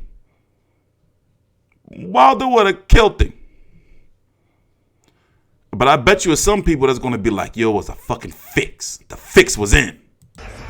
Wow. Deontay Wilder is still the heavyweight champion. Luis Ortiz got his payday, though. He got his payday. This jacket, though, is sick. I don't give a fuck what none of y'all say, you hating ass motherfuckers. That shit, look at the tassels. This shit is sick. However, I want to know what these medals are. Like, you know, because like to get medals, you got to like actually do shit. So that's the only problem. I wouldn't have had the medals because the medals are like a trinket. You know, I wouldn't have had the medals. But overall, that jacket is sick. I don't give a fuck what none of you said. And he got it buttoned up too or zipped, whatever you think. That got a jacket like that shouldn't have a zipper. It should have buttons, right? Like buttons under this little flap. Yeah, Ortiz is pissed. Yeah, he's pissed. But that was his fault he got knocked out. We heard the 10-second, dun, everything. He got knocked out with like 3 seconds left in the round. Crazy as shit. He looked good, though. And still one of the best heavyweights. You know. But we know that he can be knocked out. But can he be knocked out by anybody else outside of Wilder?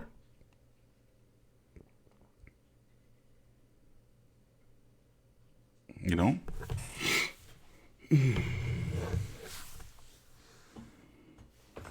You know? It was nice hanging out with you guys, though, man. I'm actually going to go to bed and get my I'm probably going to go to Wawa, actually.